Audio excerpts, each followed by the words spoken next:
प्रत्येक जीवाच्या जीवनाचं साध्य हेच आहे, नित्य निरामय निरतिशय परमानंदाची प्राप्ती आणि दुःखातून आत्यंतिक निवृत्ती। पण जीवनाच्या या साध्यापर्यंत पोहोचण्यासाठी, साध्यापर्यंत पोहोचून सिद्ध होण्यासाठी साधना कशी करावी, जीवनाची सिद्धता कशी मांडावी हे साधकाला माहिती पडत नाही। म्हणून साधकानं साधूला शरण गेलं पाहिजे। भगवंत गीतेत सांगतात, माझ्यापर्यंत यायचं असेल ना तर सद्गुरूंना शरण जा। तद्विद्धी प्रणिपातेन परिप्रश्नेन सेवया उपदेक्षन्ति ते ज्ञानम ज्ञानिनस्तित्वदर्शिनः। ते ज्ञान पैगा परवे जरी मनी अधी आणावे, तरी संताया भजावे सर्वस्वेसी तनु मनु जीवे शरणासी लागावे आणि अगर्वथा करावे।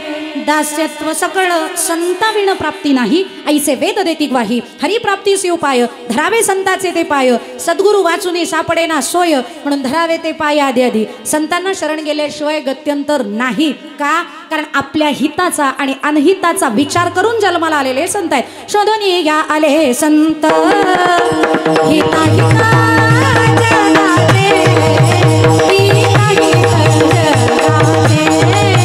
हिता हिता जगाते, हिता हिता जगाते।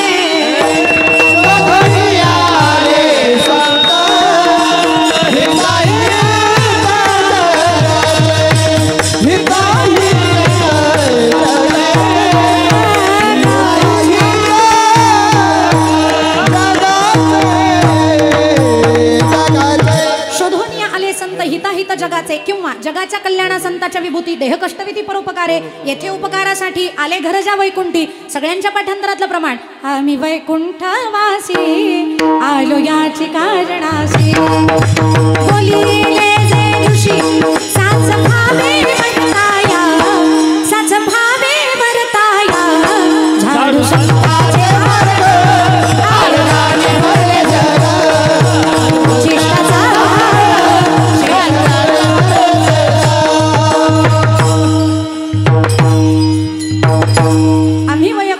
आलो याची कारणासी। बोलिले जे ऋषी साच भावे वर्ताया, झाडू संताचे मार्ग आडराणी भरले जग, उच्छिष्टाचा भाग शेष उरला तो सेव। ब्रह्ममूर्ती संत जगी अवतरले, उद्धराया आले दीनजना। अवतार तुम्हा धराया कारण, उद्धराया जन जड जीवा। येतो हिताचा कळवळा, पडती हाती म्हणून काळा। ऐसी कळवळ्याची करी लाभाविण प्रीती, बुडते हे जन न देखवे डोळा। येतो कळवळा म्हणून या, म्हणून संत आपल्यासाठी इकडे आलेले आहेत। म्हणून त्या संतांकडे आपण गेलं पाहिजे। आपल्याकडे वेळ कमी आहे म्हणून संतांकडे जायची थोडीशी घाई करा। वेळ किती राहिलाय आपल्याकडे? अंदाजे किती राहिलाय? किती किती? कीर्तनाचं नाही विचारते मी, आयुष्याचा विचारला। कीर्तनाचा मीच सांगितलंय तुम्हाला 55 मिनिट। आयुष्याचा किती आहे आपल्याकडे वेळ? क्षणभंगूर नाही बरं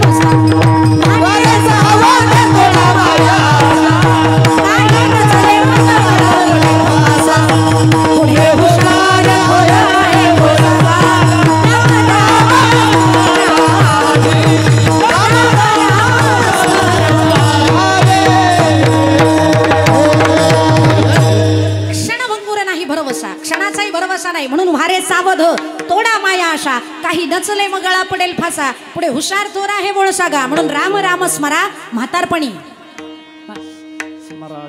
नको, म्हातारपणी नको आधी। पण कधीतरी भजन म्हणणाऱ्यांना, काकडा म्हणणाऱ्यांना, वासुदेव म्हणणाऱ्यांना हा प्रश्न पडतो का हो? आधी म्हणजे नेमकं कशाच्या आधी? शाळेत जायच्या आधी, कॉलेजला जायच्या आधी, लग्नाच्या आधी, मुलं व्हायच्या आधी, नातवंड व्हायच्या आधी, नेमकं कशाच्या आधी संत सज्जनाव भजन करायचं आहे? तर एका सुभाषितकारांनी याचं उत्तर दिलेलं आहे। कशाच्या आधी भजन करा? सुभाषित असं आहे, शतम विहाय भोक्तव्यम सहस्त्रम स्नानमाचरेत, लक्षम विहाय दातव्यम कोटिम त्यक्त्वा हरिम भजेत। 100 कामं सोडा, पण आधी जेवण वेळेवर करून घ्या। 1000 कामं सोडा, पण अगोदर स्नान करून घ्या। 1,00,000 कामं सोडा, पण वेळेवर दान करून घ्या। आणि कोटी कामं सोडा, पण कोटी कामाच्या आधी माझ्या भगवंताचं भजन करून घ्या। म्हणून राम राम स्मरा आधी। आपल्याकडे वेळ कमी आहे, या देहाचा काही भरवसा देता येत नाही। आजचं कीर्तन कदाचित शेवटचं असू शकतं। या देहाचं काय सांगावं? कबीरदासजींचा दोहा आहे, क्या भरोसा है इस जिंदगी का, क्या भरोसा है इस जिंदगी का।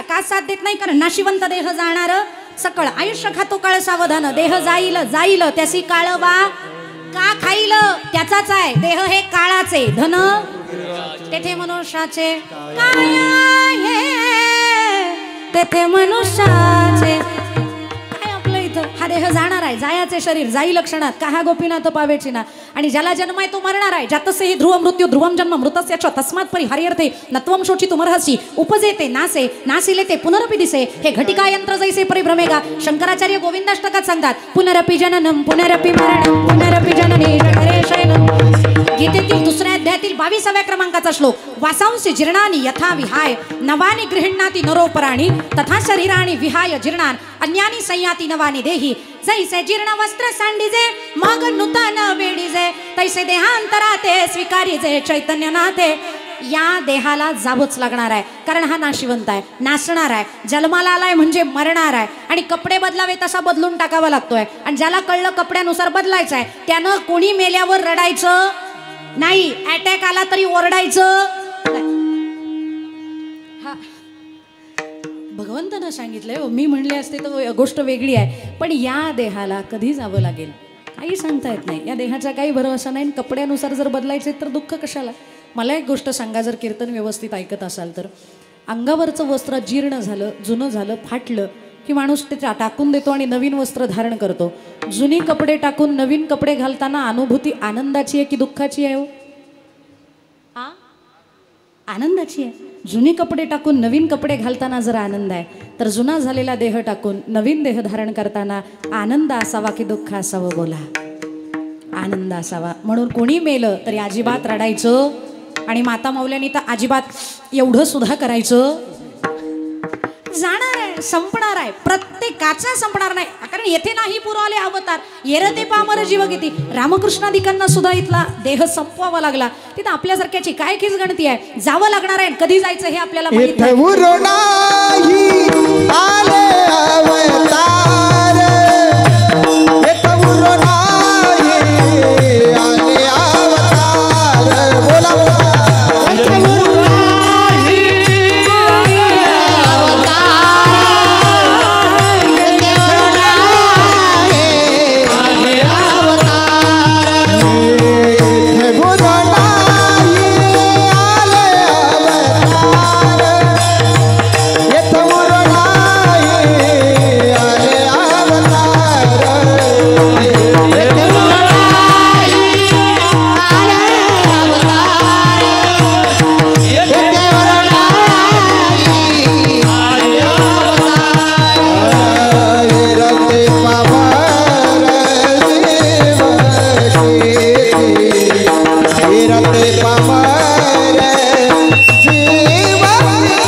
जायचं हे ठरलेलं आहे केव्हा जायचं हे माहिती नाहीये त्याच्यामुळे करावी तातडी परमार्थाची जवळ हे सगळं सिद्ध आहे हात चालावया पाय तव तू आपले सोयीत पाहे तीर्थयात्रे जाय चुकू नको संतांकडे जाऊन काय करायचंय लोकांना आजकाल हे पण कळत नाही संतांकडे गेल्यानंतर विचारतात पोराचं लग्न कधी होईल माझ्या धंद्यामध्ये बढती कशी होईल, प्लेसमेंट झालं, इन्क्रीमेंट कसं होईल. साधूकडे गेल्यानंतर हे प्रश्न नाही विचारायचे. साधूंना विचारा काय येतो कृपा करील मज, तो भगवंत माझ्यावरती कृपा करेल काय, मला भक्ती करता येईल काय, मी त्याच्या स्वरूपाशी समरस होऊ शकेल काय, आणि जर आतापर्यंत झालो नाही तर माझं काही चुकतंय काय, हे त्या संतांना विचारा. संतांकडे जाऊन म्हणा काय भक्तीच्या त्या वाटा मज दावाव्या सुभटा, हे संतांकडे जाऊन विचारायचं आहे. आणि संत तेवढ्याचसाठी आलेले असल्या कारणानं संत आपल्याला निश्चित स्वरूपात उपदेश करतील. आणि श्रद्धावान लभते ज्ञानम तत्प्रहासेतेंद्रिय हा ज्ञानम लब्ध्वाम पराम शांतीम चिरेणाधी गच्छति. साधूंच्या वचनावरती विश्वास ठेवला की संत कृपा करतात. आणि अशी अनेक उदाहरणं आहेत. ज्ञानोबांकडे बघा, तुकोबांकडे बघा, कित्येक तरी लोकांवरती ज्ञानोबांनी कृपा केली, तुकोबांनी कृपा केली. म्हणून आजपर्यंत ज्ञानोबांच्या पाठोपाठ कित्येक तरी संतांची ज्ञानोबांपेक्षा मोठी देवस्थानं झाली आहेत. ही ज्ञानोबांची कृपा नाही का? पण आपलं दुर्दैव काय माहिती आहे का, महाराष्ट्रातल्या संतांची किमया बाहेरच्या देशातल्या लोकांना कळते, पण भारतातल्या आणि महाराष्ट्रातल्या लोकांना कळत नाही. दुर्दैव आहे. माऊलींच्या समाधीचं दर्शन फॉरेनर घेत असताना त्यांच्या गाईडला मी प्रश्न विचारला, का हो ज्ञानोबाच आणि तुकोबाच तुम्हाला यांना दाखवायचे आहेत का? तुम्हाला जर यांना महाराष्ट्र शो ऑफ करायचा आहे तर लोणावळा दाखवा, खंडाळा दाखवा, माथेरान दाखवा, अजिंठा वेरूळची लेणी दाखवा. इकडं कुठं आळंदीला घेऊन आले ज्ञानोबा तुकोबा दाखवायला? त्यांनी सांगितलं तिकडनं निघाल्यावर त्यांनी भारतातली 2च ठिकाणं सांगितली आहेत, ती म्हणजे आळंदी आणि देहू. म्हणलं इथं अजून आमच्या लोकांना ज्ञानोबा तुकोबा कळले नाहीत, यांना काय कळायचे? त्यानं उत्तर दिलं, ताई तुमच्या लोकांना जे ज्ञानोबा तुकोबा कळले नाहीत ना, ते ज्ञानोबा तुकोबा या बाहेरच्या देशातल्या लोकांना कळले. म्हणलं वा, काय कळलं यांना? त्यावेळेला त्यानं उत्तर दिलं, ताई हे जे पाया पडणारे फॉरेनर आहेत ना, याच्यामधले 129 विद्यार्थी असे आहे की जे ऑक्सफोर्ड युनिव्हर्सिटीमध्ये ज्ञानोबरायांच्या ज्ञानेश्वरीवरती PhD करतायत. 129 विद्यार्थ्यांनी ऑक्सफोर्ड युनिव्हर्सिटीमध्ये ज्ञानेश्वरीवर PhD करावी. आणि ज्या मातीतल्या मंडळींसाठी ती ज्ञानेश्वरी तयार झालेली आहे, ज्ञानोबरायांनी निर्माण केलेली आहे, त्या मातीमधल्या माणसांनी काय केलंय त्या ज्ञानेश्वरीचं? आळंदीला गेल्यावर ज्ञानेश्वरी खरेदी केली, घरात आणली, तिला भगव्या वस्त्रात गुंडाळली, लांब लचक असा दोरा घेतलाय आणि कचून ज्ञानोबांचं तत्वज्ञान बांधून टाकलेलं आहे. अजिबात ज्ञानोबांनी बाहेर डोकवायचं नाही, बाहेरच यायचं नाही ज्ञानोबांनी. कसे ज्ञानोबा आपल्यावरती कृपा करतील? आपली अवस्था ज्ञानोबांच्याच भाषेत सांगू काय झाली आहे? पाहे पा दूध पवित्र आणि गोड, पासे त्वचेची या पदराड, परी ते अव्हेरुनी गोचिड, अशुद्ध काय सेवती, कमल कांदा आणि दरदुरी, नांदवणुक एकेची घरी, परी परागु सेवेजे भ्रमरी, येराची खुल चिवरे, निदैवाच्या परिवरी, लोया रुतलिया अतिसहस्त्रवरी, वरी बैसोनी उपवासू करी, का दरिद्री जिये? ही तर आपली अवस्था नाही ना. तुझा आहे तुझं पाशी, परी तू जागा चुकलासी. म्हणून ज्ञानोबांकडे जा, तुकोबांकडे जा, ते कृपा करतील. तुकोबा कृपा करतात कशावरनं सांगते, ऐका. झोपणार नसाल तर सांगते, झोपा नाही ना लागलेल्या. बाबा अजून एक विनंती करते, मी फार मोठी नाही पण तरी आता काय करावं सांगतेच, ऐका. कीर्तन आहे ना 7 ते 9 करा आणि कीर्तनानंतर जेवण करा. ही पण जागा पुरायची नाही, ह्याच्यापेक्षा डबल येतील अजून. कारण काय होतं माहिती आहे का, 9 ते 11 जेवण झालं आणि इथं थोडंसं उंचावरती स्थान आहे, त्याच्यामुळं वारा आला, मग काय वारकरी प्रमाणच म्हणायला मोकळे झाले. आला शीतळ शांतीचा वारा, तेणे सुख झाले या शरीरा, पिटला पिटला कीर्तनाचा थारा,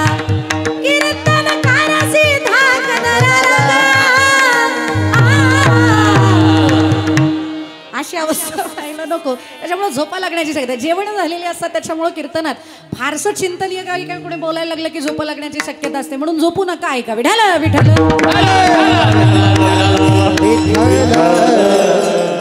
सन 1936 साली संत तुकाराम नावाचा चित्रपट प्रदर्शित झाला होता आणि तो इतका गाजला की 365 दिवस पुणे आणि मुंबईच्या प्रेक्षकांनी तो थिएटरमध्ये जाऊन बघितला, इतका तो गाजला. त्या चित्रपटामध्ये तुकोबांची भूमिका ज्या कलाकारानं साकारली होती त्यांचं नाव होतं विष्णुपंत पागनीस. त्या विष्णुपंत पागनीसांनी मरेपर्यंत तुकोबा जपले, मरेपर्यंत त्यांनी तुकोबांचा पोशाख बदलला नाही.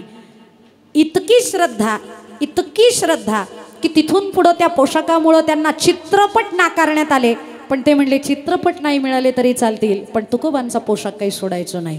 आणि इतकी श्रद्धा कशी काय निर्माण झाली? बरं, पोशाख न सोडण्याचं कारण काय? त्याला एक घटना कारणीभूत आहे. चित्रपटाचं शूटिंग चालू असताना चहा पिण्याची इच्छा झाली आणि चहा पिण्यासाठी ते धोतर बाराबंदी पागोटं सगळं काढा, पॅन्ट शर्ट घाला, मग चहा प्यायला जा. परत आल्यानंतर पुन्हा ते धोतर बाराबंदी पागोटं, परत त्या चिपळ्यान विणान ते सगळा मेकअप करायला 2 तास घालवा. एवढं करण्यापेक्षा ॲज इट इज जर गेलो या टाळ चिपळ्यांसकट तर काय फरक पडणार आहे, म्हणून त्या धोतर बाराबंदीवरच स्वारी गेली चहा प्यायला. आणि ज्या वेळेला पेठेमध्ये चहा मागितला, चहा त्या मुलानं दिला आणि त्या पोशाखात दोन निष्ठावान वारकऱ्यांनी त्यांना बघितलं. त्या निष्ठावान वारकऱ्यांना पाहिल्या असं वाटलं तुकोबांनी साक्षात्कार दिला की काय. ते धावतच गेले आणि पटकन विष्णुपंतांच्या पायाला लागले. विष्णुपंतांचं दर्शन ज्या अर्थी दोन निष्ठावान वारकरी घेत आहेत, त्या अर्थी ज्याच्या ते पाया पडतायत तो माणूस कोणीतरी मोठा असला पाहिजे असा समजून पेठेतली सुद्धा 20-25 मंडळी निघाली आणि ती त्या विष्णुपंतांच्या पाया पडायला लागली पटापटा. विष्णुपंतांच्या डोळ्यातनं अश्रुधारा चालू होत्या आणि हातातला चहाचा कप थरथर कापत होता. चहा देणाऱ्या मुलानं विचारलं, बाबा चहा पोळला काय? बाबा म्हणले, अरे पिलोच नाही तर पोळेल कसा? अहो मग डोळ्यात पाणी का? हात थरथर का कापतोय? त्यावेळेला विष्णुपंतांनी उत्तर दिलं, अरे 40 वर्ष झालं एक कलाकार म्हणून मी आतापर्यंत जगलोय, पण गेल्या 40 वर्षात प्रेमानं मला कुणी साधा रामरामही घातला नाही रे, पण तुकोबरायांचा पोशाख काय अंगावरती चढवला. आज 25 जणांनी माझ्या चरणावरती डोकं ठेवलाय. जर तुकोबरायांच्या पोशाखात एवढी ताकद आहे तर तुकोबरायांच्या विचारात केवढी ताकद असेल हा विचार अंतकरणामध्ये आला. आणि म्हणून आजपासून ही माझी प्रतिज्ञा आहे, मी मरेपर्यंत हा पोशाख उतरवणार नाही. आणि त्यांनी तिथून पुढे तो नाहीच उतरवला. पर्यायानं लोक त्यांना महाराज म्हणायला लागली. आणि आपल्याकडे ती पद्धतच आहे, कोणी आदरानं महाराज म्हणतं, कोणी टिंगलटवाळी करून महाराज म्हणतं. काल्याच्या दिवशी जर गावातला कधीच न धोतर घालणारा मुलगा जर धोतर घालून काल्याला आला ना, तर काल्याच्या दुसऱ्या दिवशी गावातल्या चौकातली मुलं त्याला त्याच्या नावानं हाक मारत नाहीत, मग या बुवा बुवा सुद्धा म्हणत नाहीत, बुवा बुवा. त्याच्यामुळे तो म्हणतो इथून पुढे ना काही झालं तरी जाय बरमुडा घालून फिरेन बुवा, पण धोतरात नाही फिरायचं. ही वाईट अवस्था आहे. काही टिंगलटवाळी काही आदरानं पर्यायी लोक त्यांना महाराज म्हणायला लागली. आणि मग चित्रपट ज्या वेळेला बॅनरवरनं खाली उतरला, त्या चित्रपटाचे निर्माते आणि दिग्दर्शक त्यांच्या घरी म्हणजे विष्णुपंतांच्या घरी मानधन देण्यासाठी गेले. टेबलावर मानधन ठेवलं आणि सांगितलं, महाराज मानधन घ्या. महाराजांनी स्मित हास्य करून त्या निर्मात्याला उत्तर दिलं, देवा मला तुमचं मानधन नको आहे. निर्मात्यानं थोडंसं रुबाबात आणि अहंकारानं दर्प होता त्याच्या बोलण्यात. त्यानं उत्तर असं दिलं, महाराज आम्हाला कल्पना आहे चित्रपट प्रचंड गाजलाय, त्याच्यामुळं या चित्रपटाच्या कमाईतला थोडासा अधिक भाग तुम्हाला मिळावा ही तुमची अपेक्षा असणार आहे, म्हणून आणतानाच ठरलेलं मानधन घेऊन आलेलो नाही, ठरल्यापेक्षा दुप्पट मानधन घेऊन आलोय, आता तरी घ्या. विष्णुपंत खदखदून हसले आणि त्याला सांगितलं, देवा दुप्पट नाही, मानधन दुप्पट नाही, चित्रपटाचा अख्खा गल्ला तो जरी तुम्ही इथं माझ्या पुढ्यात ठेवला ना तरी मला तुमचं मानधन नको आहे. दिग्दर्शकाला कळलं काहीतरी वेगळं कारण आहे. निर्मात्याला मागं सरकवलं. दिग्दर्शक पुढे झाले आणि हात जोडून विचारलं, महाराज जी काही चुकत असेल तर सांगा, पण मानधनच स्वीकारणार नाही ह्या काही पवित्रा योग्य नाही का? मानधन नको आहे. त्यावेळेला दिग्दर्शकाला वरती उठवलं आणि त्याच्या डोक्यावरनं हात फिरवत विष्णुपंतांनी दिलेलं उत्तर अत्यंत गोड आहे. विष्णुपंत उत्तर असं देतात, बाळा ज्या वैराग्य रागरसिक तुकोबांच्या भूमिकेनं मला अजरामर केलाय त्या तुकोबांकडं छत्रपती शिवाजी महाराजांकडनं सुवर्ण मुद्रांचा नजराणा आला होता. तो नजराणा तुकोबांनी बघितला आणि आल्या पावली तो नजराणा माघारी फिरवला आणि जाताना 13 अभंगाचं पत्र छत्रपतींना लिहून दिलं होतं. राजे तेणे आम्ही सुखी म्हणा विठ्ठल विठ्ठल मुखी, तुमचे येरवित्त धन ते आम्हा मृत्तिके समान, दिवट्या हाती घोडे हे तो बऱ्याच न पडे. आल्या पावली सुवर्ण मुद्रांचा नजराणा माघारी केला. जर तुकोबराया सुवर्ण मुद्रांचा नजराणा माघारी करू शकतात तर त्यांच्यासारखा दिसणारा विष्णुपंत पागनीस तुमचं दुप्पट मानधन माघारी करू शकत नाही का? मला तुमचं मानधन नको, घेऊन जा. मानधन तर माघारी गेलं, पण त्याच विष्णुपंतांचा शेवटचा काळ जवळ आल्यावर बाकी कोण नाही पण एका सहकलाकारानं प्रश्न विचारला, महाराजजी शेवटची काही इच्छा आहे का? त्यावेळेला महाराजांनी हात जोडून त्याला सांगितलं, बाळा मी मेल्यावर 4000 लोक नाही जमा झाली तरी चालतील, पण मी मेल्यानंतर 4 तरी निष्ठावान वारकरी बोलवा आणि टाळांच्या गजरातच माझा अंत्यविधी होऊ द्या. जर असं झालं तर मी आनंदानं म्हणेन शेवट तो भला माझा बहु गोड झाला. आणि अशाच पद्धतीनं तो अंत्यविधी झाला. मला सांगा, विष्णुपंतांनी फक्त 40च्या नंतरचं उर्वरित आयुष्य उरले ते तुकोबा तुम्हा समर्पण या भावनेनं जीवन जगले, तुकोबारायांप्रती निष्ठा बाळगली, तर तुकोबांनी त्यांना इतकं मोठं केलं की आज महाराष्ट्रामध्ये प्रत्येकाच्या घरामध्ये जे तुकोबारायांचे जिवंत फोटो आहेत ना, ते जिवंत फोटो तुकोबांचे नाहीत तर ते विष्णुपंत पागनीसांचेच आहेत. कारण तुकोबांच्या काळात फोटोग्राफी डेव्हलप झालेली नव्हती. त्याच्यामुळं सगळेजण विष्णुपंतांची पूजा करतायत आणि इथंच विष्णुपंतांना पूजावं नवल नाही. भारतीय पुसतील नवल काय, पण लंडन स्थित जे संत तुकाराम म्युझियम आहे तिथं सुद्धा विष्णुपंतांच्याच फोटोची त्रिवार आरती केली जाते. जर विष्णुपंतांना तुकोबा इतके मोठे करतात तर आपल्याला करणार नाहीत का? निश्चित करतील, पण आपण तुकोबांचे विचार जीवनात उतरवले पाहिजेत. विठ्ठल विठ्ठल. आणि तुम्ही ज्या विचारांमध्ये कायम राहताना, कंटिन्युअसली राहताना, तुम्ही तसे बनत जाता. पण तुम्ही कुणाच्या संगतीत राहता हे मात्र व्यवस्थित चेक करत चला. कारण विनोबा भावे यांचं एक वाक्य आहे, पावसाच्या पाण्याचा थेंब जर गटारात पडला ना तर तो त्याज्य होतो. तोच पावसाच्या पाण्याचा थेंब जर सापाच्या तोंडात पडला ना तर त्याचं विष बनतं. तोच पावसाच्या पाण्याचा थेंब जर कमळाच्या पाकळीवरती पडला ना तर तो दवबिंदू बनून चमकतो. तोच पावसाच्या पाण्याचा थेंब जर गरम तव्यावरती पडला तर क्षणार्धात त्याची वाफ होते. आणि तोच पावसाच्या पाण्याचा थेंब जर स्वाती नक्षत्रात शिंपल्यात पडला ना तर तो मोती बनून मिरवतो. थेंब तोच आहे, फक्त त्यानं संगत कुणाची केली याच्यावरनं त्याच्या लाईफची व्हॅल्यू डिसाईड झाली. तशी आपल्या लाईफची व्हॅल्यू आपल्याला डिसाईड करायची असेल तर आपणही तुकोबांसारखं देवाला म्हणा, न लगे मुक्ती धन संपदा, न लगे मुक्ती धन संपदा, संता संग देई सदा, संता संग देई सदा, संता संग देई सदा, गुण गाये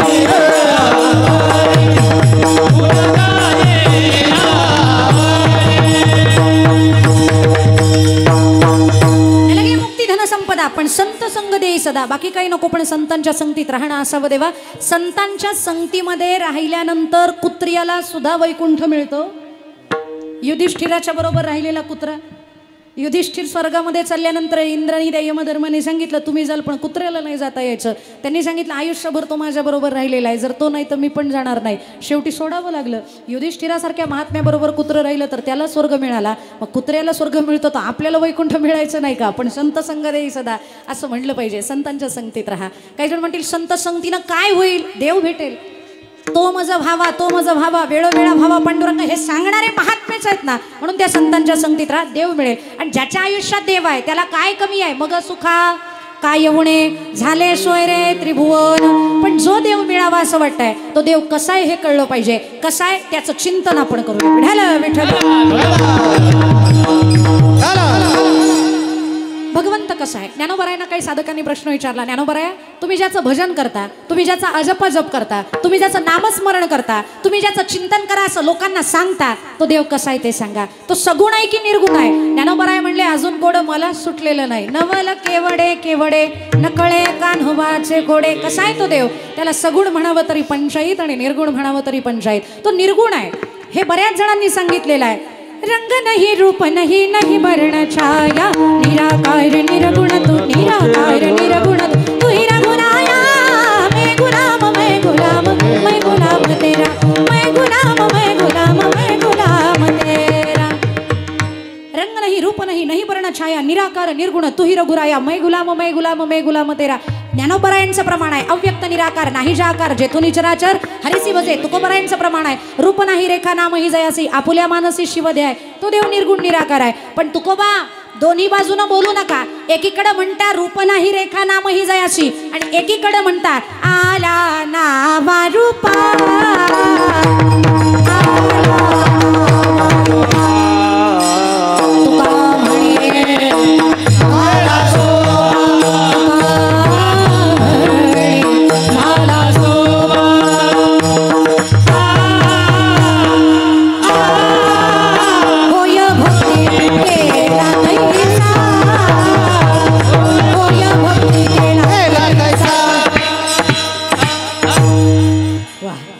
बाकी काय काय असे ना, पण हे वादक दोघं जण असले भारी आहेत ना, असं वाटतं एखादी म्हातारी ओवाळून टाकावी यांच्यावरनं. पण इथली तयार नाही व्हायची त्याच्यामुळं थांबले. आला नावा रूपा तुका म्हणे झाला सोपा. देव निर्गुण निराकार आहे पण संतांच्या साठी तो सगुण झालेला आहे. आणि याला रूपाबळे करून खळे हरिदासी. तो सगुणही आहे आणि निर्गुणही आहे. तो कसा का असे ना, पण भजन केल्यावर तो अंतकरणात येतो. संपुष्ट हे हृदय पेटी करुणी पोटी साठव एवढा अधिकार संतांच्या संगतीत आहे. म्हणून संत संग देई सदा. विठ्ठल माणसाची मनोभूमिका अजूनपर्यंत संतांची संग दे असं देवाला म्हणण्यापर्यंत झालेली नाहीये. ज्याला सुख पाहिजे ना त्याने संत संग मागा. ज्याला सुख पाहिजे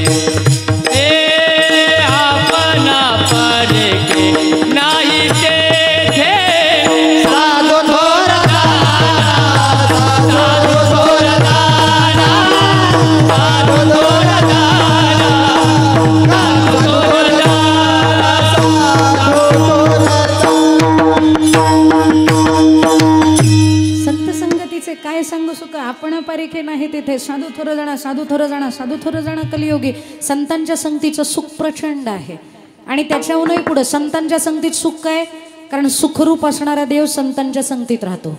या जगामध्ये देवा इतका सुखरूप कोणीच नाही. सुखरूप ऐसा तुझा कोणी साधा, माझ्या पांडुरंगा सारी खातो,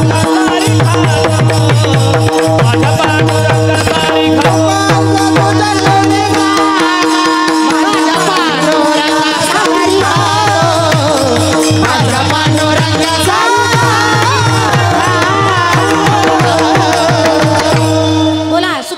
तुझा कोण सांगा, माझ्या पांडुरंगा सारी खातो. ते पांडुरंग परमात्मा इतका सुखरूप दुसरं कोणी नाही. त्याला पाहिलं तरी सुख आहे.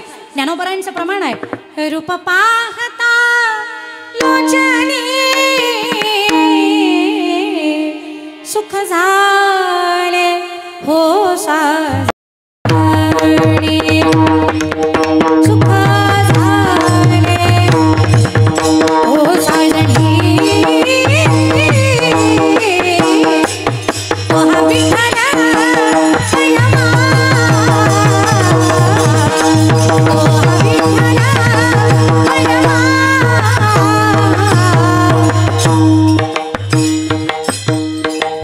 सुख झाले हो साजणी, पण कधी रूप पाहता लोचनी. त्याला पाहिल्यावर सुख होतं.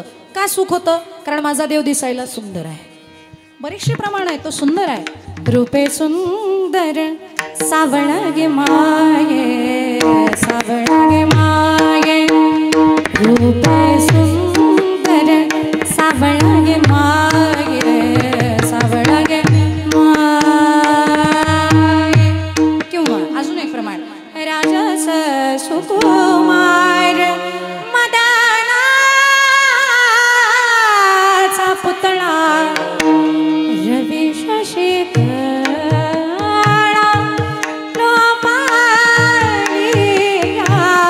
कस्तुरी मळपण चंदनाची उडी. जे नीट कीर्तन ऐकतात त्यांनाच कळलं असेल मी काय बिघाड केला तो. एका चाली दोन चाली एकत्र करून म्हणले, रूपे सुंदर सावळगे माई, राजस सुकुमार मदनाचा पुतळा, रवी शशी कळा लोपलिया, कस्तुरी मळवट चंदना चेवटी, रुळे माळ कंठी वैजयंती, मुकुट कुंडले श्रीमुख शोभले, सुखाचे होतले सकळही, कासे सोनसळा पांघरे पाटोळा, घननीळ सावळाबाई अन्न. माझा देव सुंदर आहे. सुंदर ते ध्यान उभे विटे पारी, सुंदर ते ध्यान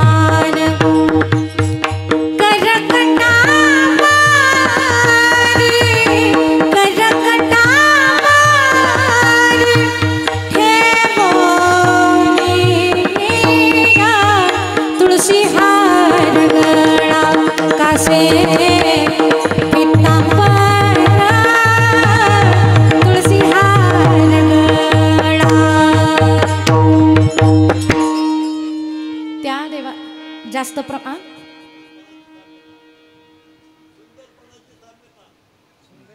सुंदरपणाची साम्यता. काय वर्णू ते पावे आता. वा वा वा वा वा वा, तुमच्यासाठी एकदा. तो भगवंत सुंदर आहे. एका जणांनी प्रश्न विचारला, का सुंदर आहे? म्हणलं कारण सांगते, पण त्याच्यामधली सगळे गुण त्याच्यात आहेत म्हणून तो सुंदर आहे. त्याच्यात कोणकोणते गुण आहेत ज्ञानोबराय त्याचं वर्णन करतात. ऐका, यशस्वी औदार्य ज्ञान वैराग्य ऐश्वर्य हे साही गुण वर्य वसती जेथ.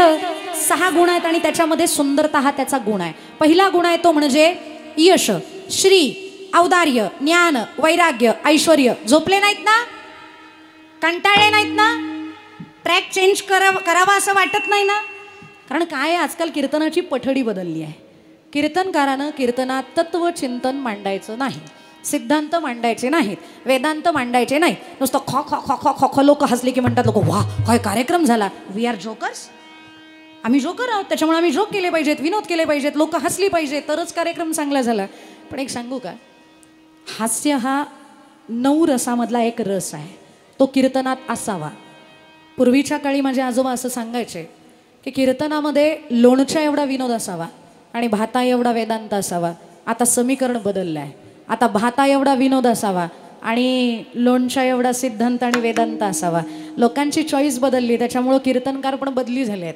कीर्तनकारांना सुद्धा चांगलं काही म्हणण्याच्याऐवजी लोकांना विनोद किती जास्त सांगता येतील आणि लोक हसतील किती जास्त याचाच विचार करावा लागतो. हे दुर्दैव आहे. पण मी मात्र तसं करणार नाही, कारण माझे आजोबा मला अजून एक नियम सांगायचे, कीर्तन म्हणजे मर्यादा आहे, याच्या बाहेर जायचं नाही आहे. ह्या गादीची चौकट आहे कीर्तनकाराला, याच्या बाहेर जसं जायचं नाही ना, तशी वाणीला सुद्धा एक चौकट आहे, जेणेकरून मूर्ती अंतरी ठसावी श्रीहरीची, ऐसी कीर्तन मर्यादा आहे संतांच्या घरची. त्याच्यामुळे माझ्याकडनं विनोदाची अपेक्षा करू नका, चिंतनाची अपेक्षा करा. विठाल विठाल. भगवंताचे 6 गुण मी सांगितले, त्याच्यातला सर्वप्रथम भगवंताचा गुण येतो ते म्हणजे यश. यश हे जीवनात प्रत्येकाला लागतं. शाळेत शिकणाऱ्या विद्यार्थ्याला सुद्धा यश लागतं, पास होण्यासाठी यश लागतं, प्लेसमेंट होण्यासाठी यश लागतं, इन्क्रीमेंट होण्यासाठी यश लागतं, उद्योग व्यवसाय तेजीत चालण्यासाठी यश लागतं, कीर्तनकाराला सुद्धा तारखा मिळण्यासाठी. आमचं तरी कशाला लपवा, यश लागतंच हो. यश लागत नाही असा माणूसच नाही. बरं, यश कोणाकडे आहे? त्याचं भजन करा म्हणजे यश मिळेल. यश कोणाकडे आहे? यशश्री औदार्य ज्ञानवैराग्य ऐश्वर्य हे 6 गुणवर्य वसतीच आहेत. कृष्णाकडे आहे, पांडुरंगाकडे आहे, म्हणून त्याचं भजन करा. त्याच्याकडे आहे, पण त्यानं कुणाला दिलेलं आहे का? यशे थोरविला मारुती, विभीषण केला लंकापती, औदार्य देऊनी कर्णा हाती, कीर्ती दिगंती फिरविली. मारुतीरायांना यश दिलेलं आहे, अर्जुनाला यश दिलेलं आहे. जर त्यांना देऊ शकतात तर आपल्याला देणार नाहीत? निश्चित देतील, पण भजन केलं पाहिजे. चला पुढं. दुसरा गुण सांगितलेला आहे श्री. श्री म्हणजे काय? श्री या बोलाचे 2 अर्थ शास्त्रकारांनी सांगितलेले आहेत. श्री म्हणजे लक्ष्मी आणि श्री म्हणजे मुखकांती. भगवंत जिथे जातात तिथे लक्ष्मी जाते. कोणताही अवतार घ्या, प्रभुरामांच्या अवतारामध्ये सीतामाईच्या रूपानं लक्ष्मी आहे, कृष्ण अवतारामध्ये रुक्मिणी आईसाहेबांच्या रूपानं लक्ष्मी आहे, पांडुरंग आले तरी सुद्धा पाठीमागं रुक्मिणी आईसाहेब आहेतच. आता जे कायम कीर्तन ऐकणारे असतील त्यांच्या मनामध्ये एक शंका निर्माण झाली असेल, ताई ज्या अवतारामध्ये देवानं लग्न केलं त्या अवतारामध्ये बायकोच्या रूपानं लक्ष्मी आहे, हे आम्ही मान्य करू शकतो. पण काही अवतारात देवानं लग्न केलं नाही, मग तिथं नैष्ठिक ब्रह्मचर्यत्वाचं पालन आहे, मग तिथं कुठं बायको आहे, तिथं कुठं लक्ष्मी आहे? असे अवतार मी पण तुम्हाला सांगते. दत्तात्रयांचा अवतार नैष्ठिक ब्रह्मचर्यत्व पालन करणारा अवतार. तिथं जरी पत्नी नसेल तरी भागवत शास्त्र असं सांगतं, त्या दत्तात्रयांच्या पाठीमागं असणारी जी कामधेनू आहे, जी गाय आहे, त्या गायीच्या रूपानं लक्ष्मी तिथं सुद्धा होती. आणि आपल्याकडं गायीला लक्ष्मी मानतात. दिवाळ सण हा लक्ष्मीचा सण म्हणून आपण साजरा करतो, बरोबर? त्या दिवाळ सणामध्ये पहिल्या दिवशी पूजा कोणाची हो? कोणाची? गाय वासराची. का?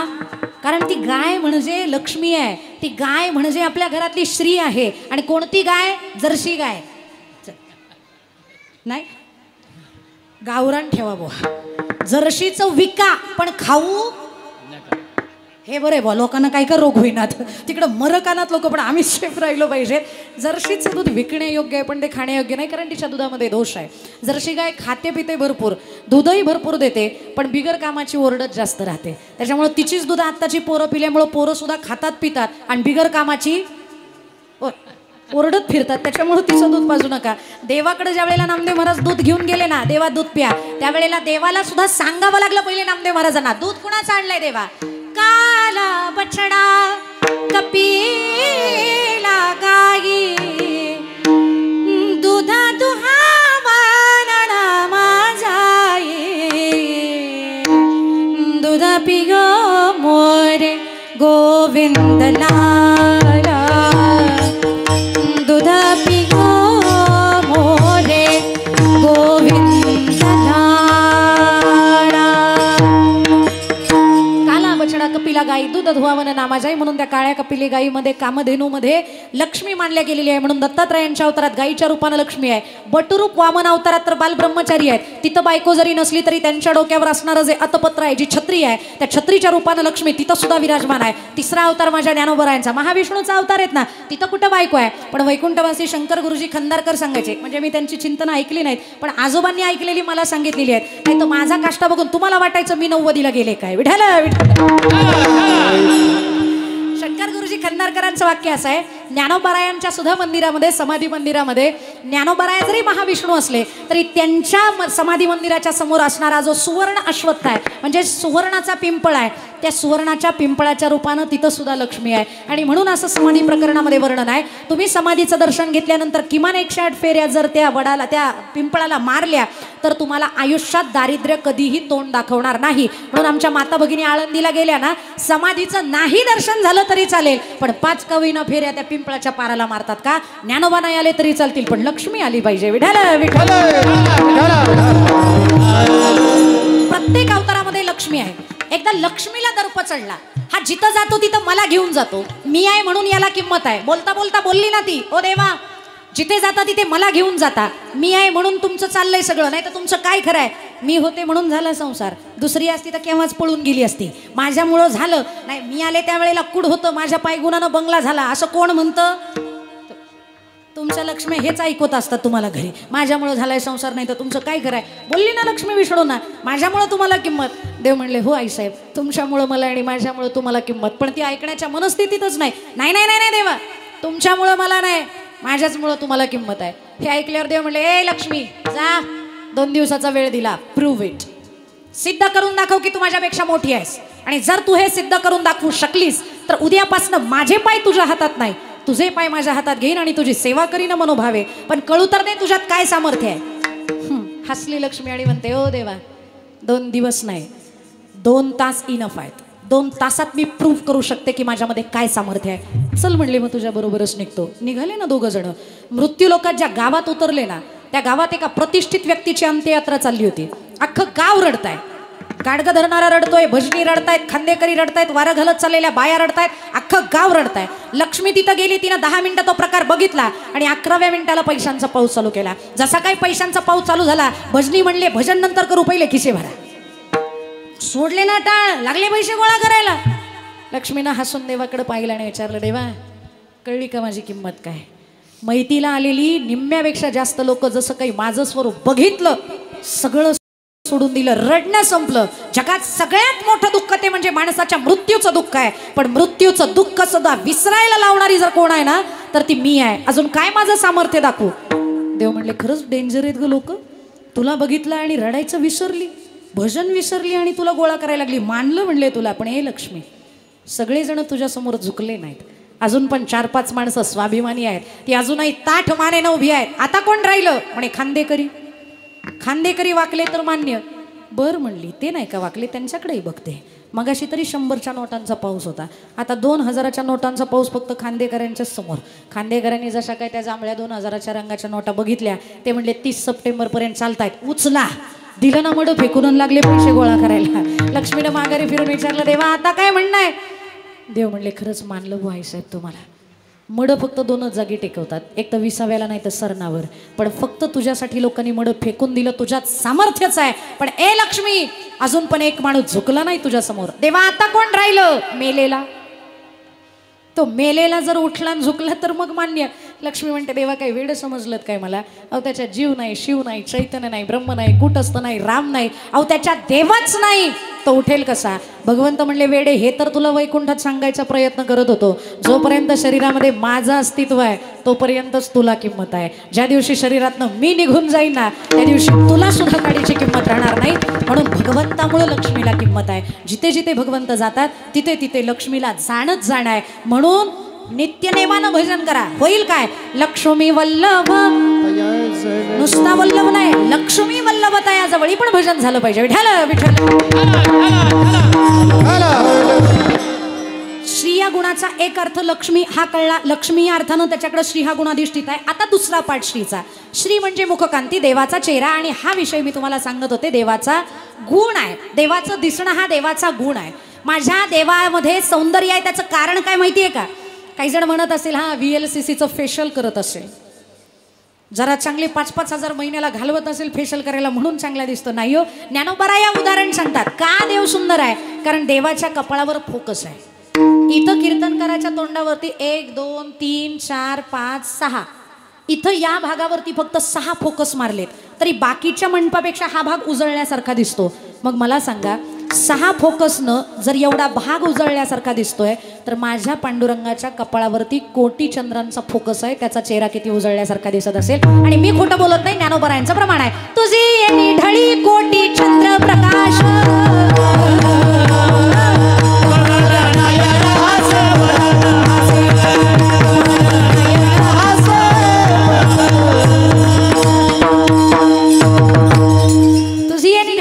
चंद्रप्रकाश, तुझी निढळी कपाळावर कोटी चंद्रप्रकाश. कोटी चंद्रांचा प्रकाश आहे त्याच्या चेहऱ्यावर. आणि कोटी चंद्राचा सुंदर दिसण्याचा काय संबंध आहे सांगू, ऐका पटपट. महाभारतात नल दमयंतीची कथा येते, त्याच्यात असं वर्णन आहे ती दमयंती दिसायला इतकी सुंदर होती की तिचं स्वयंवर ज्या वेळेला तिच्या बापानं रचलं ना, त्यावेळेला त्रैलोक्यातले राजे तिच्याशी लग्न करण्याचे हेतून पृथ्वीवर आले होते. इतकी ती सुंदर. तिच्या दरबारातल्या एका सेवकानं प्रश्न विचारला, हिच्या अख्ख्या कुळात इतकं कोणी सुंदर नाही, मग हीच काय इतकी सुंदर? त्यावेळेला तिच्या दरबारातल्या पंडितांनी दिलेलं उत्तर आहे, आणि उत्तर असं आहे, नीट आहे का, कारण याच्यावरनं कळणार आहे माझा देव का सुंदर आहे ते. दमयंतीचा चेहरा ज्या वेळेला ब्रह्मदेवांनी बनवायला घेतला ना, त्यावेळेला तिच्या चेहऱ्यासाठी चंद्रावरची मुठभर माती वापरण्यात आली होती. दमयंतीचा चेहरा बनवताना चंद्रावरची मुठभरच माती वापरण्यात आली, तर ती दिसायला इतकी सुंदर झाली की त्रैलोक्याच्या राजांना तिच्या रूपाचा मोह निर्माण झाला. जर चंद्रावरची मुठभर माती त्रैलोक्याला वेड लावते, तर ज्याच्या कपाळावर कोटी चंद्रांचा प्रकाश आहे तो माझा देव दिसायला किती सुंदर असेल ते बोला. आणि म्हणून माझ्या देवाला पाहता क्षणी समाधान आहे. त्या देवाकडं सौंदर्य हा गुण आहे, त्याच्याकडं पाहिलं की सुख लागतं. म्हणून मुखकांती याही अर्थानं त्याच्याकडं श्री हा गुण अधिष्ठित आहे. आणि तुम्हालाही मुखकांती पाहिजे असेल ना, बाहेरनं Fair and Lovely, Ponds, white tone काहीच लावू नका. माता मौल्याला माझं सांगणं आहे, आजच्या दिवसापुरती तुम्हाला beauty tip free of cost, फुकट सांगते ऐका. बाहेरनं किती काही लावलं ना तरी चेहरा सुंदर दिसत नाही. चेहरा सुंदर तेव्हाच दिसतो ज्यावेळेला अंतकरणातले विचार सुंदर असतात. अंतकरणातले विचार सुंदर करा, चेहरा सुंदर झाल्याशिवाय राहणार नाही. आणि तुमचे विचार आतमध्ये जसे असतात ना, तसा तुमचा चेहरा प्रगट होतो लोकांसमोर. तुम्ही जर आतमधनं हॅप्पी आहात, हॅप्पी फेस दिसतो, आनंदी चेहरा दिसतो. तुम्ही आतमधनं दुःखी आहात तर चेहरा कोमेजलेला दिसतो. किती पावडर लावा, चेहऱ्यावर तेज दिसणार नाही. तुम्ही जर आतमधनं ज्ञानी आहात, विचारांची श्रीमंती तुमच्याकडे आहे, नक्की तुमच्या चेहऱ्यावरती त्या ज्ञानाचं ते झळकल्याशिवाय राहणार नाही. आणि जर तुम्ही आत्म क्रोधित आहात, तुम्ही जर भांडकुदळे आहात, तर तुमचा चेहरा सांगतो की तुम्ही, मी इथं सांगू शकते किती जणी भांडकुदळे आहेत ते, पण माझ्याशीच नको लागायला भांडणं, त्याच्यामुळं प्लीज चेहरा. कारण कीर्तनकाराकडे सुद्धा बघताना काही काही माता मौल्या अशा नाहीत बघत, त्या कीर्तनकाराकडे बघताना सुद्धा याच्यावरूनच कळतं. आठवड्यातनं 2 तरी भांडणं होत असतील वयांची. चेहरा सांगतो तुम्ही कशा आहात ते. आतमधले विचार चेहऱ्यावर दिसत असतात. आणि माझ्या भगवंताच्या अंतकरणात प्रेम आहे, त्याच्यामुळे माझा देव प्रेमळ आहे, म्हणून त्याच्याकडे मुखकांती आहे. त्या मुखकांती याही अर्थानं त्याच्याकडे श्री हा गुण अधिष्ठित आहे. तुम्हाला जर तो पाहिजे असेल तर मिळेल, पण त्याआधी भजन करा. विठ्ठल विठ्ठल. झोपू नका बरं का कोणीच, कारण मला झोपलेले दिसायला लागलेत आता. आणि आता जर अजून 2 तास संपलाय वेळ माझा, पण मला अभंगाकडे यायचंय, भगवंताचे गुण सांगायचे आहेत, म्हणून हे गुण सांगायला घेतलेले आहेत. भगवंताचा दुसरा गुण सांगितलाय श्री. आता बाकीचे गुण एका वाक्यात उत्तरे लिहा, तशी मी आता एका वाक्यात उत्तरं देते. तिसरा गुण आहे औदार्याचा, औदार्य करणारा दिलेला आहे. औदार्य देऊनी करणा हाती कीर्ती दिगंती फिरवली. चौथा गुण दिलेला आहे ज्ञानाचा, व्यासांना आणि ज्ञानोबरायांना. ज्ञानोबरायांचं ज्ञान किती आहे हे मी सांगायची काय गरज आहे, आम्ही पामर आहोत. ज्ञानोबरायांचं वर्णन नाथांनी केलं आहे. ज्ञानी याचा शिरोमणी वंद्य जो का पूजा स्थानी. ज्ञानी याचा शिरोमणी वंद्य जो का चिंतकाचा चिंतामणी. ज्ञानोबा माझा साधकाचा माय बाप धनुष्यने हे ताप. साधकाचा माय बाप धनुष्यने हाणता.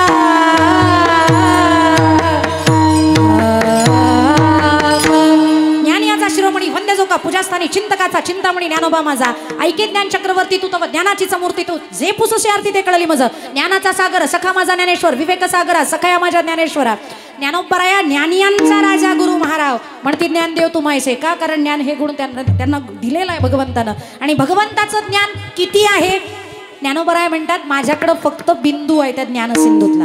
नीट आहे का, ज्ञानोबरायांकडं ज्ञानसिंधूतला फक्त बिंदू आहे, तरी ज्ञानोबराया ज्ञानाचे सागर आहेत. जर आपण त्या बिंदूला सागर म्हणतोय, तर तो बिंदू ज्या सागरातनं आला असेल त्याचं ज्ञान किती अनंत असेल, आणि ते किती अनंत आहे हेच ज्ञानोबराया अभंगाच्या प्रथम चरणात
गगनाला आवरण घालू शकेल असं ज्याचं ज्ञान आहे तो ज्ञानानंत आहे. त्याचं ज्ञान कसं आहे? सत्य आहे.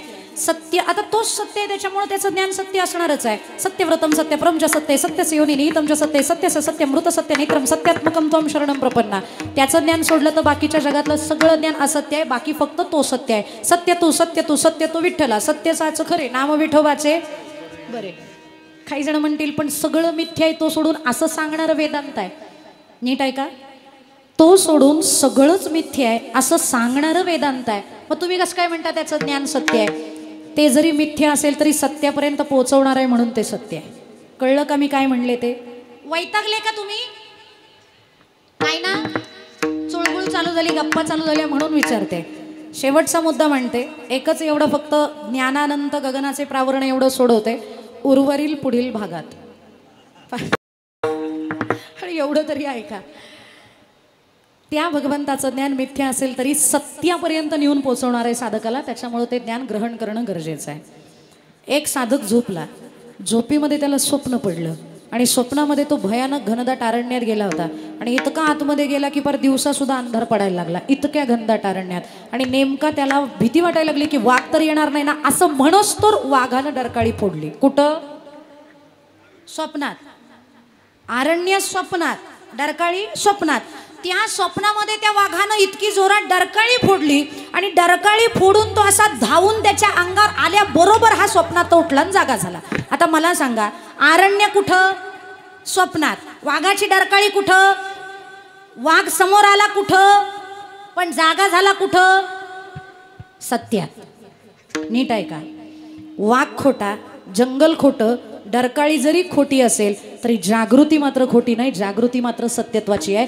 तसं ज्ञान जरी मिथ्या असेल तरी अहम ब्रह्मास्मी या तत्वापर्यंत आणून पोहोचवणार आहे. ते जागृतीपर्यंत आणून पोहोचवणार आहे. म्हणून जरी ते मिथ्या असेल तरी सत्यदर्शी आहे म्हणून ते ज्ञान सत्य आहे. विठ्ठल भगवंताचं ज्ञान प्रचंड आहे आणि त्याच्या इतकं कुणाकडे आहे नाही. त्याची तुलना कुणाशीच होऊ शकत नाही. याच्यासाठी ज्ञानोबरायांचं म्हणणं आहे, चंदना ते कायसे चर्चावे अमृता ते केवू ते रांधावे गगना ते उभवावे घडे केवी. चंदनाला टिळा चंदनाचाच लावावा लागतो. अमृताला नैवेद्य अमृताचाच दाखवावा लागतो. गगनाला मांडव गगनाचाच घालावा लागतो. तशी त्याच्या ज्ञानाची तुलना त्याच्याच ज्ञानाशी करावी लागते, इतरांच्या ज्ञानाशी होत नाही. म्हणून तो ज्ञान अनंत अनादि अनंत ज्याचं ज्ञान आहे, सत्य ज्ञान आहे, अनंत ज्ञान आहे. गगनाचे प्रावरण इतकं मोठं त्याचं ज्ञान आहे. पण दिसतो कसा? नाही रूप नाही वर्ण नाही गुण जेथे नाही रूप वर्ण. मग अशी मीच म्हणले रंग नाही रूप नाही नाही वर्ण छाया निराकार निर्गुण तुही रघुराया. म्हणून नाही रूप वर्ण गुण जेथे नाही रूप वर्ण. त्याला रूप नाही, त्याला वर्ण नाही. मग काही जण म्हणतील त्याला बघायचा कसा, त्याला भेटायचं कसं, आणि जो कसा आहे हे माहिती नाही त्याच्या मागं जायचंच कशाला? संसार सुखाचा करण्यासाठी त्याच्या मागं जावं लागणार आहे. कारण सध्या इथं मंडपात बसलेल्या प्रत्येक माणसानं आहे ना, मला फक्त एका प्रश्नाचं उत्तर द्या, मी कीर्तन संपवते. तुम्ही सुखी आहात? तुम्ही समाधानी आहात? कोण हो म्हणताय? हात वर करा जरा. उभं राहा. बर, संसारात अडचण काहीच नाही, अजिबात नाही. अंतःकरणाला आतापर्यंत वेदना दाखवणाऱ्या कधीच भावना जाग्या झाल्या नाहीत. ह्याचं कुठं कोण हो उत्तर देत आहे? वेदना नाही असा संसारच नाही. आणि जर यदा कदाचित या जगात एखादा जरी माणूस सुखी असताना तर रामदास स्वामींना हा प्रश्नच विचारावा लागला नसता मनाच्या श्लोकात. जगी सर्व सुखी असा कोण आहे, विचारे मना तुझी शोधून पाहे. You all not answerable to सुप्रियाताई but answerable to yourself. या प्रश्नाचं उत्तर मला देऊ नका, पण स्वतःला विचारा ना. Am I happy, am I satisfied? तर सगळ्यांच्या प्रश्नाचं उत्तर हेच आहे, माझ्या आयुष्यात दुःख आहे. आणि दुःख नाही असा एकही माणूस नाही. का? कारण जिथं सुख आहे तिथं आपण बघायला जात नाही आणि जिथं नाही तिथं गेल्याशिवाय राहत नाही. जगात फक्त दोनच जाती आहेत. मी दोन मानते त्याच्यामुळे मी दोनच सांगते. जगात फक्त दोनच जाती, एक पुरुषाची आणि एक बाईची. आणि या दोन्ही जाती चुकीच्या गोष्टीच्या मागे लागलेल्या आहेत. पुरुषाची जात लागली आहे कागदाच्या मागं आणि बाईची जात लागलेली आहे धातूच्या मागं. म्हणून तुम्ही सुखी नाही. तुम्ही कागदाच्या मागे, बरोबर ना? दोनच कागद आहे. 2 टाइप्स ऑफ पेपर. आणि ते कोणते? पहिला म्हणजे पैसा आणि दुसरा म्हणजे 7/12. आहे तिसरा कागद तुमच्या आयुष्यात? कारण हे 2 पाहिजे म्हणूनच मरमर चालली आहे, दिवस रात्र कष्ट करायचं याच्यासाठी. माझं म्हणणं आहे पैसा कमवू नका या मताची मी अजिबात नाही. आणि मी पुणेकर आहे त्याच्यामुळं बिझनेस केलाच पाहिजे, प्रत्येकानं पैसा कमवलाच पाहिजे या मताची मी आहे. माझं तर असं म्हणणं आहे किमान 45च्या अगोदर किंवा 50च्या अगोदर प्रत्येकानं किमान 100 कोटी तरी कमवलेच. म्हणाना लगेच कुठं तुम्हाला म्हणते आणून द्या म्हणून. टार्गेट तरी ठेवा. Think big and B big असं म्हणलं जातं. 100 कोटीचा टार्गेट ठेवा. फक्त मरायच्या अगोदर लेकाला सांगा बाबा, ए बाबा मी मेल्यानंतर after my death 99 crore I will send you. मी तुला ते पाठवणार आहे. पण फक्त मी मेल्यानंतर 99 कोटी जरी तुझ्या अकाउंटला गेले ना तर 1 कोटी मात्र तुझ्याकडे मी देऊ शकत नाही. मी मेल्यानंतर तू त्या 1 कोटीचं काय करायचं आहे ते आई. मी मेल्यानंतर जे सरण रचतात ना, इकडं काय म्हणतात औरंगाबाद संभाजीनगर जिल्ह्यात काय म्हणतात? सरणच ना. ते सरण रचतात ना, त्या सरणावर कापूर खोबरं तूप टाकायची पद्धत आहे. ते नाही टाकलं तरी चालेल. फक्त त्या 1 कोटीच्या 1-1 लाखाच्या गड्ड्या कर आणि त्या सरणाच्या चितेच्या सगळ्या कडेनं ठेव, म्हणजे माझ्या जीवाला शांती मिळेल. ठेवतील ना मुलं? काय विश्वास आहे पोरांवर? ठोकळा सुद्धा नातेवाईकाचा काही बरोबर येणार नाहीये, पैसा बरोबर येणार नाही. आणि दुसरी गोष्ट आहे ती म्हणजे कागद 7/12. काही लोक आम्हाला चहाला म्हणून नेतात आणि जमिनी शॉफ करतात. ताई या आंब्यापासून त्या बाबळीपर्यंत अख्खा 7/12 आपल्याच आहे, या पठ्ठ्याच आहे. अजिबात दुसरं नावच कुणाचं नाही. आता त्याच्याकडे बघून हसावं कराडावं हाच प्रश्न कीर्तन करायला आहे. कारण ती माती खालनं हसत असते आणि ती म्हणत असते ओ गप्प बसा, फार उडू नका. कारण असं म्हणणारे तुमच्याच खानदानातले खूप मी बघितलेले आहेत. आजा गेला पणजा गेला, अरे बाप म्हसणा गेला. देखत देखत ना तू पण तोही तैसा झाला. देखत देखत ना तू पण तोही तैसा झाला. तुझा आजा म्हणायचा मी त्याची आहे, मी त्याची झाले नाही. अरे तुझा पणजा म्हणायचा मी त्याची आहे, मी त्याची झाले नाही. इतकंच काय तुझा बाप नको. शूटिंग चालू आहे. चुकून जर हेच वाक्य व्हायरल झालं तर लोक म्हणतील वा बघा काय भाषा आहे, कीर्तनकारांनी असं बोलावं का, ही बोलण्याची पद्धत आहे का. आणि लोक इतकी विचित्र आहेत ना आत्ताची. चांगले चुकतात हो, त्यांच्याकडे कधी नजर नाही ठेवायची. पण बुवा चुकला की लगेच व्हायरल, पद्धतच नाही यांना. आम्ही माणसं चुकू शकतो. आणि आजकाल लोक श्रद्धेनं कीर्तनाला येत नाहीत. चिरफाड करायची, चुकतोय बुवा कुठं हे ऐकायचं म्हणूनच कीर्तनाला येतात. आणि तुम्ही पण आज तेच करताय, बरोबर आहे ना? नाही नाही नाही तुम्ही नसाल करत. बरं ऐका बरं का, मी सांगते. 9चा पाढा आहे का? 9चा पाढा. 9 1 9 2 18 9 3 27 9 4 36 9 5 45 9 6 54 9 7 63 9 8 72 9 10 90. बरोबर म्हणले ना मी पाढा? हा नाही मग काय राहिलं? काय राहिलं? राहिलं होय, राहिलं होय. मी काय मॅथमॅटिक्सची टीचर आहे का? तरी सुद्धा माझा पाडापाटे याचं तुम्हाला कौतुक नाही. पण 9 9 81 राहिलं बरं का तुमचं. कसं काय तुमच्या लक्षात आलं? कारण तुम्ही मी चुकते कुठं हेच बघताय. अख्खा पाडा म्हणले त्याचं कौतुक नाही, पण 9 9 81 राहिलं हे कळलं म्हणजे तुम्ही माझ्या चुकीकडे लक्ष देऊन आहात. आणि गृहीत धरत चला आमच्या चुका, कारण चांगले चुकतात. आमच्या पुणे जिल्ह्यामध्ये 10व्याला प्रवचन करायची पद्धत आहे. इकडं करतात का? हा 10व्याला प्रवचन होतात का इकडं? 13व्याला ते तरी बरं आहे. आमच्याकडे 10व्यालाच प्रवचन, उठल्या उठल्या मसनवाटा बघावा लागतो. पण मी आता बंद केली आहेत. या वर्षापासून मी नियम केला आहे 10व्याच्या प्रवचनाला जायचंच नाही. कारण पूर्वी साधू मेला, महात्मा मेला, वारकरी मेला तर प्रवचनं असायची. आता कुणाच्याही 10व्याला आणि 13व्याला प्रवचन कीर्तनं करावी लागतात. एके ठिकाणी 10व्याला गेले आणि प्रवचन झाल्यावर एक जण कानापाशी येऊन म्हटलं ताई तुम्ही कसं काय आला याच्या 10व्याला? म्हटलं निमंत्रण होतं म्हणून. अहो पण असल्याचे कुठं 10वे घेतात का? म्हटलं का काय झालं, कसा होता हा माणूस? अहो म्हणे तो दारू पिऊन पिऊन लिव्हर खराब होऊन मेलाय आणि तुम्ही त्याच्या 10व्याच्या प्रवचनाला आले.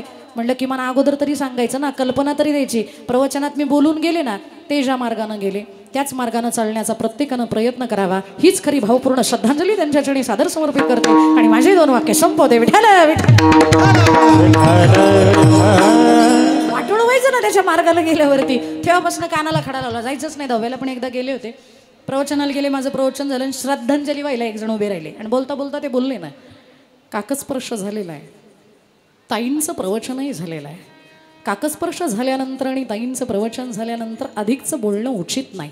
ताईंच्या आत्म्याला चिरशांती लाभो ही भगवतचरणी प्रार्थना करतो आणि थांबतो. म्हणलं बरं झालं ह्याला मीच भेटले जिवंतपणी मारायला.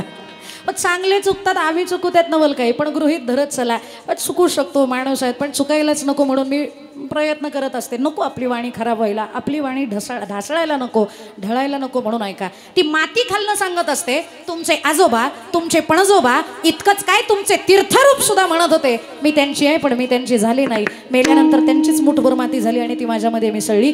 काहीही बरोबर घेऊन जाता आलं नाही. बांधावरनं भांडणं चालू आहेत, ज्या बांधावरनं भांडणं चालू आहेत ना, ती जर जिल्हा सत्र न्यायालयात नाही मिटली, हायकोर्टात जा, नाही हायकोर्टात मिटली, सुप्रीम कोर्टात जा, पण ज्या बांधावरनं भांडणं चालली आहे तो बांध बरोबर घेऊन जा. काय बरोबर येणार आहे? सगळं इथंच ठेवायचं. जे कॉन्ट्रॅक्टर असतील त्यांना माहिती असेल, BOT तत्वावरती वापरायला मिळाले आपल्याला हे. Build, operate and after that transfer. बांधा, वापरा, ज्याचं आहे त्याला हस्तांतरित करून टाका. हे वापरण्यापुरतं सगळं आपल्याला मिळालेलं आहे. जग असेल, देह असेल, वापरा, आनंद लुटा. आणि आपल्याला ज्या दिवशी जायचंय त्या दिवशी आनंदानं हसत हसत या जगाचा निरोप घ्या. पण आयुष्यभर जमवाजमवी, येऊ द्या येऊ द्या येऊ द्या, कशासाठी येऊ द्या हेच आतापर्यंत कळलं नाही. आणि माता भगिनींची जात म्हणजे आपली जात. आपल्या जातीला एक गोष्ट फार प्रिय आहे आणि ती जात म्हणजे कोणती? काय प्रिय आहे आपल्याला? कोणता धातू प्रिय आहे? लोखंड. काय प्रिय आहे? मी म्हटलं जिल्हा बदललाय त्याच्यामुळे काय चॉईस बदली झाली असेल तर विचार. सोनं इतकं प्रिय आहे ना, लग्नाला जर आमच्या माता भगिनी गेल्या ना, तर लग्नाला गेल्यानंतर जेवायच्या अगोदर जर वेळ असेल ना, त्या सरळ खुर्च्या अशा गोलाकार करतात आणि मग मैत्रिणी, जावा, बहिणी, माम्या, मावश्या, चुलत्या सगळ्या जणींना एकत्र घेऊन बसतात आणि मग गप्पा चालू होतात. बायांच्या गप्पा काय असतात माहिती आहे का?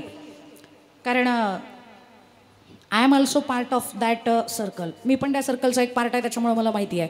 तिथं सगळ्या त्या बाया एकत्र बसतात आणि त्यांची चर्चा चालू होते. सकाळी ज्ञानेश्वरीचं एक पान वाचलेलं आहे. घरी गेल्यानंतर ज्ञानोबरायांचा आणि नाथांचा हरिपाठ म्हणायचा आहे. मुक्ताबाईची ताटी म्हणायची आहे, तुकोबरायांचे 12 अभंग म्हणायचे. स्वयंपाक करताना विठ्ठल विठ्ठलचं नामस्मरण करायचं आहे आणि मग झोपताना विनवणी आणि उपसंहाराचे अभंग म्हणून आरती करून मला झोपायचं आहे. हीच चर्चा असते ना आपली. देव यायचं ना वरनं खाली असल्या चर्चा असल्यावरती. अय्या कांजीवरम, पैठणी, कोणती साडी आहे? पण साडीपर्यंत ठीक आहे, लगेच गळ्यापर्यंत जाणार. किती छान गंठण आहे, किती छान डिझाईन आहे, कुठल्या सोनाराकडे केली? बरं विचारणारी 5-6 तोळे घालून विचारत असते. मग जिच्या गळ्यात 5-6 तोळे तिनं कशाला दुसऱ्याचा गळा तपासावा? पण तरी म्हणते किती छान डिझाईन आहे, किती तोळ्याचा आहे? फक्त सांगणारीने सांगितलं पाहिजे, जास्त नाही ग, फक्त 10 तोळ्याचा आहे. कार्यक्रमच लागला तुमचा.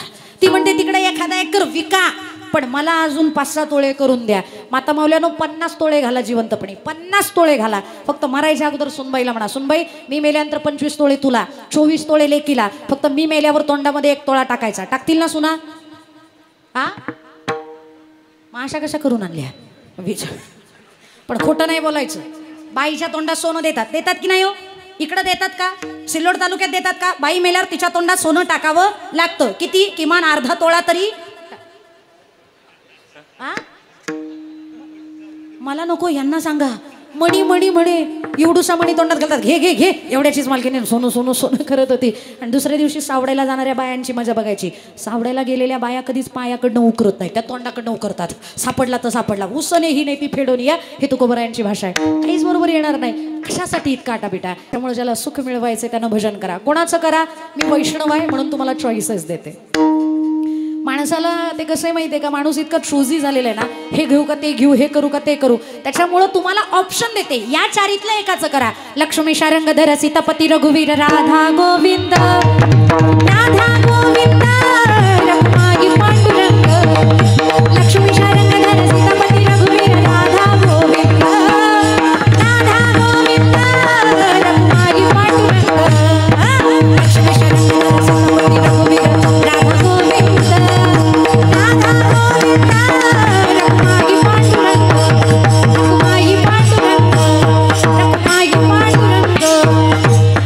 लक्ष्मी शारंगधराचं करा, सीतापती रघुवीराचं करा, राधा गोविंदाचं करा. नाहीतर मग मला जर विचाराल तुमची आवड काय, मी वारकरी आहे म्हणून मी एकाच भजन सांगेन. विठोबाय रखुमाई, विठोबाय रखुमाई, विठोबाय रखुमाई,